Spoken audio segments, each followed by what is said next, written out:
Hello all, welcome to Jyothi Shetty vlogs. మరో వంటతో మీ ముందుకు వచ్చేసాను. ఏంటి వంట అనుకుంటున్నారా? ఏం లేదండి, వెరీ ఈజీ రెసిపీ మీ ముందుకు తీసుకొచ్చేసాను. ఏంటో చెప్పనా? బియ్య పట్టుకులండి. బియ్య పట్టుకుల ఏంటి కొత్తగా ఉంది ఏమనుకుంటున్నారా? ఏమీ లేదు, సింపుల్ రెసిపీ చెప్పేస్తాను, మీరు ట్రై చేయండి. ఫస్ట్ బియ్యాన్ని వేయించుకొని పక్కకు పెట్టుకొని నానబెట్టుకోవాలి.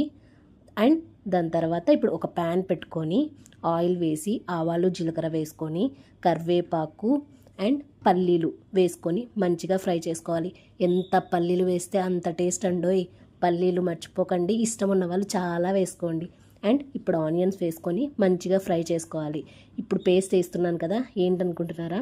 పచ్చిమిర్చి ఉప్పు మిక్సీ పట్టి మన స్పైసెస్కి తగ్గట్టు అందులో యాడ్ చేసుకోండి. అది అయ్యాక ముందుగా చింతపండు రసాన్ని నానబెట్టుకోవాలండి. ఈ చింతపండుని అంతా రసంగా చేసుకొని ఇందులో యాడ్ చేసుకోవాలి. అండ్ ఇప్పుడు వచ్చేసి కొంచెంగా పసుపు వేసుకోండి. పసుపు వేసుకున్న తర్వాత లైట్గా బెల్లం యాడ్ చేసుకోండి. బెల్లం పడితే ఆ టేస్టే వేరండోయ్. బెల్లం మర్చిపోకండి, బెల్లం యాడ్ చేసుకొని అండ్ ఇప్పుడు ముందుగా మనం నానబెట్టుకున్న బియ్యాన్ని ఇందులో యాడ్ చేసేయండి.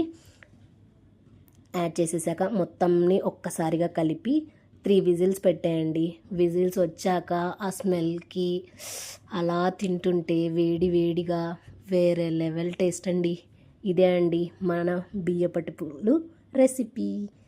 ప్లీజ్ డూ షేర్ సబ్స్క్రైబ్ మర్చిపోకండి. ఏంటో నా వీడియోస్ చూస్తున్నారు కానీ ఎవ్వరూ సబ్స్క్రైబ్ చేసుకోవట్లేదు. ప్లీజ్ సబ్స్క్రైబ్ చేసేసుకోండి. మరెన్నో వీడియోస్ని మీ ముందుకు తెచ్చేస్తాను. Thank you. Like, share, subscribe. Thank you for more updates.